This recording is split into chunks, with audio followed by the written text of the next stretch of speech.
बिस्मिल्लाहिर्रहमानिर्रहीम अस्सलाम वालेकुम नाज़रीन, आप यूट्यूब चैनल देख रहे हैं। मैं इमरान खान हूँ। डीजीआईएसपीआर ने प्रेस कॉन्फ्रेंस की, जैसा कि मैंने आपसे कहा था कि वो एक प्रेस कॉन्फ्रेंस करेंगे। उन्होंने एक और प्रेस कॉन्फ्रेंस की। पहले बात कर लेते हैं कि प्रेस कॉन्फ्रेंस में किन चीज़ों पर बात होनी चाहिए थी जो बात उन्होंने नहीं की, और फिर बात करते हैं कि उन्होंने जो बातचीत की वो किन चीज़ों पर की जिसमें उनकी डोमेन ही नहीं है, जिसमें उनका इख्तियार ही नहीं है। डीजीआईएसपीआर की आज की प्रेस कॉन्फ्रेंस देखी तो मुझे ऐसा लगा कि किसी मुस्लिम लीग नून के या पीपल्स पार्टी के जयाले को यूनिफॉर्म पहनाकर बैठा दिया गया। यानी किसी एंगल से भी ये एक प्रोफेशनल सोल्जर की प्रेस कॉन्फ्रेंस नहीं थी। यानी एक ओहदे का इतना बड़ा जर्नैल, इतने बड़े जर्नल के ओहदे पे से पहुंचा दिया गया और वो डीजीआईएसपीआर भी बन गए, और इतनी बड़ी फौज की वो तर्जुमानी कर रहे हैं। वो फौज जिसके पास एटम बम भी है, और वो एक घटिया लेवल की एक प्रेस कॉन्फ्रेंस जिसमें सियासी गुफ्तगू है, क्या वो जेब देती है? इदारे को खुद ये सोचना चाहिए कि ये कितना लो लेवल है। क्या ये इदारा इस तरह का डीजीआईएसपीआर डिजर्व करता है जो सियासी प्रेस कॉन्फ्रेंस करे और सियासी लोगों को जवाब दे? पिछली प्रेस कॉन्फ्रेंस में ये कुत्ता कहकर गए थे, इस मरतबा इन्होंने अजीबोगरीब बयानात दिए हैं, अजीबोगरीब चीजें इन्होंने की हैं। ऐसा लग रहा था कि एक सियासी कारकुन की प्रेस कॉन्फ्रेंस है, किसी प्रोफेशनल सोल्जर की ये प्रेस कॉन्फ्रेंस नहीं है। ये इदारे की गिरावट की निशानदेही कर रहा है। यानी पाक फौज एक शानदार इदारा है, पाक फौज में लड़ने की बड़ी जबरदस्त सलाहियत है, और पाक फौज इंशाल्लाह ठीक भी हो जाएगी, इस चुंगल से निकल भी आएगी जिसमें वो फंस गई है। लेकिन जिन लोगों ने फंसाई है वो इस फौज का इमेज क्या बना रहे हैं। कितनी घटिया प्रेस कॉन्फ्रेंस की गई और एक सियासी प्रेस कॉन्फ्रेंस की गई। आज एक मरतबा फिर डीजीआईएसपीआर ने अपने हलफ की खिलाफ वर्जी की है, बताएं तो ये साफ नजर आ रहा है। अब जिन चीजों पे बात होनी चाहिए थी उन पे बात नहीं हुई। नंबर एक, इस्तिस्ना के ऊपर इस 3 घंटे से ज्यादा की प्रेस कॉन्फ्रेंस में किसी ने सवाल नहीं किया। यानी कोई तो होता जो वह पूछता कि इस्तिस्ना क्यों लिया रे, कोई तो पूछता कि जनाब इस्तिस्ना की आईनी शरई इस्लामी हैसियत क्या है। उलमा इकराम कह रहे हैं कि जनाब इस्तिस्ना गलत है, गैर आईनी है, कुरान पाक की तालीमात के खिलाफ है। किसी ने यह सवाल ही नहीं किया। किसी ने, मैंने 2-3 लोगों से पूछा ये सवाल, उन्होंने कहा नहीं ये सवाल ही नहीं हुआ। तो इस्तिस्ना के ऊपर किसी किस्म की कोई बात नहीं की गई। पाक फौज के तर्जुमान से यह जरूर पूछा जाना चाहिए था। भारत ने पाकिस्तान का पानी रोका हुआ है और पाकिस्तान के किसानों को शदीद मुश्किलात का सामना है। पाकिस्तानी किसान पहले ही पानी की किल्लत का शिकार रहते हैं। भारत ने पहले भी हमारा बहुत पानी रोक रखा है। सिंतास माहिदे के तहत हमने 3 दरिया अयूब खान के दौर में भारत को दे दिए थे, और बाकी जो 3 दरिया बचे हैं इधर पंजाब में इस तरफ, उन 3 दरियाओं के पानी के ऊपर भी भारत बार बार रुकावट डाल रहा है। और अब हमारा पानी रोका हुआ है, ये पानी कैसे छुड़वाना है इस पर कोई बात नहीं हुई। कश्मीर के अंदर जो जुल्म और सितम हो रहा है, कश्मीर को आज़ाद कैसे करवाना है, इसके ऊपर किसी किस्म की कोई बातचीत नहीं हुई। फौज गजा में जाएगी, अगर जाएगी तो वहां क्या करेगी, और जो ये अर्जी पाकिस्तान की जानिब से दी गई, ये क्यों दी गई? क्योंकि देखिए फील्ड मार्शल आसिम मुनीर ने मुलाकात की थी डोनाल्ड ट्रंप से, और डोनाल्ड ट्रंप को जो अर्जी दी गई है वो शहबाज शरीफ ने तो देनी नहीं थी।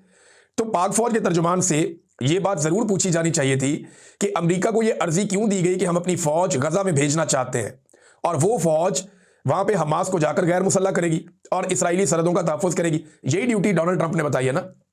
इस पे कोई सवाल नहीं हुआ, ना उन्होंने इस पे कोई बात की।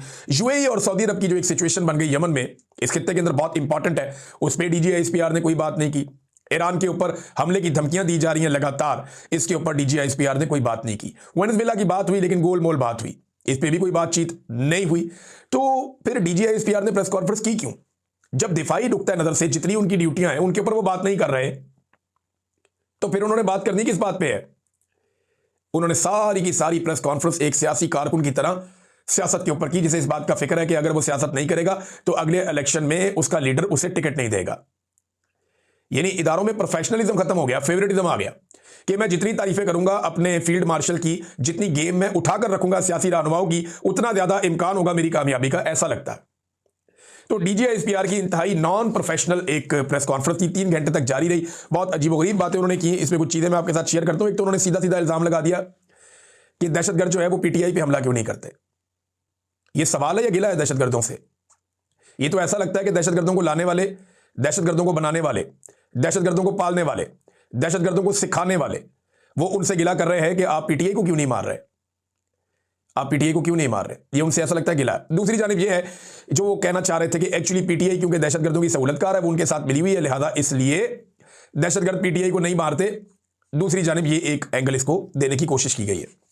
देखिए पीटीआई अगर दहशतगर्दों के साथ मिली हुई है और उनके ऊपर अटैक नहीं हो रहे, ये डीजीआईएसपीआर कह रहे हैं ना, तो इससे पहले एजेंसियों की एक नहीं दर्जनों रिपोर्टें हैं जिनमें पाकिस्तान की आईएसआई ने, मिलिट्री इंटेलिजेंस ने, इन्होंने बाकायदा बार बार इमरान खान को और उनकी पार्टी को लिख कर दिया कि इमरान खान की जान को खतरा है, दहशतगर्द उन पे हमला कर सकते हैं, और दहशतगर्दों ने हमले का प्लान भी कर लिया है।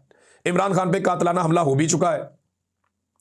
तो अब ये कह रहे हैं कि जनाब इनको अटैक नहीं करते, खुद लिख लिख कर देते हैं। अब डीजी आईएसपीआर या तो आज झूठ बोल रहे हैं, या इससे पहले जो एजेंसियों की रिपोर्टें इमरान खान साहब को दी जाती थी कि दहशतगर्द आप पे हमलावर होने ही वाले हैं, हमने बंदे पकड़ लिए हैं, वो आप पे हमला करने लगे थे, या तो पाकिस्तान की एजेंसियों की वो रिपोर्टें झूठी थी।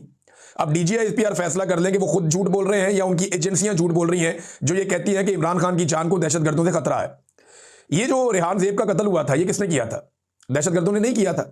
ये अभी दीर से एमपीए मलिक लियाकत के ऊपर बड़ा खौफनाक अटैक हुआ, ये किसने किया था?